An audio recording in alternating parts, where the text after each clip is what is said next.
আজকে ছেলের মাদ্রাসাতে গিয়ে আমি তো অবাক। আসসালামু আলাইকুম, আপনারা সকলে কেমন আছেন? আশা করি সকলে অনেক ভালো আছেন। তো বছরের শুরু বা শেষের দিকে, তো এই জন্য মাদ্রাসাটা খুব সুন্দর করে সাজানো হয়েছে। নতুন নতুন শিক্ষার্থীরা ভর্তি হবে এই জন্য আর কি। তো যাই হোক, ছোট্ট একটা ক্লিপ নিয়ে আপনাদের সঙ্গে শেয়ার করলাম। আমার ছেলে সুন্দর একটা মাদ্রাসা, খুবই ছোটোখাটো, আমরা মধ্যবিত্ত, এই জন্য আমাদের সাধ্য অনুযায়ী চেষ্টা করি ছেলেকে মানে পড়ানোর। তো আমার ছেলের মাদ্রাসা ওইটা। তো এখন আমি মাদ্রাসা থেকে বাচ্চাকে নিয়ে আসার পর আমি এখন রান্নার জন্য প্রস্তুতি চলতেছে। তো যেই ছোটো মাছগুলো আমি গতকাল ভিডিওতে দেখিয়েছি বা রান্না করেছি, সেই মাছগুলো দিয়ে আজকে আবারও অসাধারণ রেসিপি রান্না করব। তো প্রথমে বেগুন আলু ভালোভাবে এগুলো তো ধোয়াধাই করে নিয়েছি, আপনারা দেখেছেন। তো সুন্দরভাবে পেঁয়াজ কাঁচামরিচ দিয়ে দিলাম। আর আমি কিন্তু পেঁয়াজের পাতাগুলো সুন্দরভাবে ফ্রোজেন করেছিলাম, দেখতে পাচ্ছেন। তো এখান থেকে আমি কিছুটা পেঁয়াজ কলি কলি না, ঠিক এটা পাতা, তো পাতাটাও দিয়ে দিয়েছি সামান্য একটু। তো এভাবে ফ্রিজিং করলে কিন্তু খুবই ভালো থাকে। তো এখন 1.5 চামচ মরিচ, টেস্ট অনুযায়ী লবণ, 1.5 চামচ হলুদ আর বাটা মশলা পরিমাপ মতো দিয়ে দিলাম। আর দিয়ে দেওয়ার পর তেল দিয়ে হাতের সাহায্যে ভালোভাবে মাখিয়ে নিচ্ছি। আর এই তরকারিটা তো বলার কিছু নেই, এই তরকারি আমার চ্যানেলে এত এত এত দেওয়া আছে, তো ভিউয়ার্সেরা মানে কি বলে বিরক্তি এসে যায়। তো যাই হোক, যার যেরকমই বিরক্ত লাগুক না কেন, আমার খাবার আমাকে খেতে হবে। তো আমি যেভাবে খেতে পারবো সেভাবেই আমি রান্না করব। আর আমি যেটা খাই, যেটা পড়ি, যেটা রান্না করি, সেটাই আপনাদের সঙ্গে শেয়ার করি। ভালো না লাগলেও একটু হলেও কষ্ট করে দেখে নেবেন ভিডিওটি। তো যাই হোক, এই সুন্দরভাবে মাখামাখি শেষ।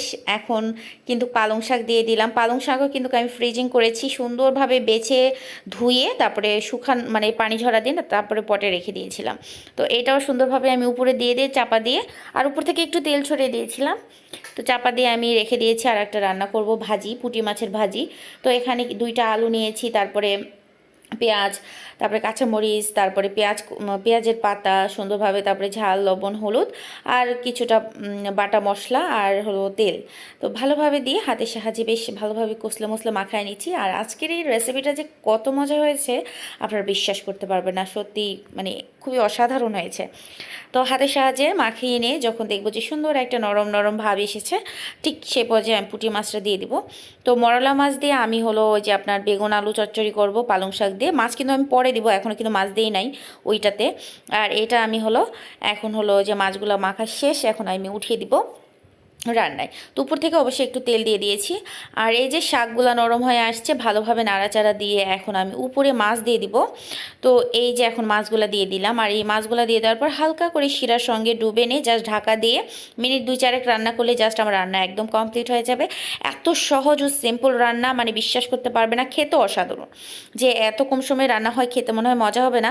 আসলে আমরা গ্রামে যারা বড় হয়েছি, গ্রামে যারা আছে মাছ আছেরা, 99% মানুষেরা এই রান্নাটা করবেই, মানে সবার বাসাতেই 2-1টা ঝোল ভাজি তরকারি থাকলেও এই তরকারিটা প্রত্যেক দিন থাকবে তাদের বাসায়। আমার বাসায় তো থাকে।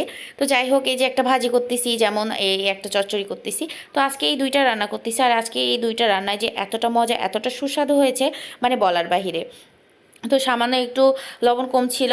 তো ভালোভাবে দেখতে পাচ্ছেন আলতো হাতে নাড়াচাড়া দিচ্ছি, মানে মাছ যেন ভেঙে না যায় বা তরকারি যেন ঘেটে না যায়। তো সুন্দরভাবে একটু লবণ দিয়ে ভালোভাবে নাড়াচাড়া দিয়ে নিয়েছি। ওখানেও একটু লবণ দিয়েছিলাম, সামান্য একটু। তো দিয়ে দেওয়ার পর একটু উল্টে পাল্টে জাস্ট আমি কড়াইয়ের সঙ্গে লাগা লাগা করে রান্না করব। তো এই ভাজিটা কিন্তু আমার কাছে অনেক ভালো লাগে। আর এই ভাজি হইলে তো আর কথাই নাই, চচ্চড়ির থেকেও আমার ভাজিটা বেশি ভালো লাগে। তো আজকে একটা ভাজি আইটেম, একটা চচ্চড়ি আইটেম করলাম। আর ছোটো মাছ তো বরাবরই আমাদের বাসায় সচরাচর হতেই থাকে, সেটা শ্বশুরবাড়ি হোক, ঢাকাতে হোক, আমার বাবার বাড়িতে হয় মানে হোক, সেটা আমাদের খুবই পছন্দ। তো যাই হোক, আমার রান্না আজকে এই পর্যন্তই। দেখা হচ্ছে নেক্সট ভিডিওতে। আমার ভিডিও দেখবেন, বেশি বেশি করে কমেন্ট করবেন এবং শেয়ার করবেন। দেখা হচ্ছে অন্য কোনো ভিডিওতে। ততক্ষণ পর্যন্ত ভালো থাকুন, সুস্থ থাকুন, আমার জন্য অনেক অনেক দোয়া ও ভালোবাসা রাখুন। আল্লাহ হাফিজ, আসসালামু আলাইকুম।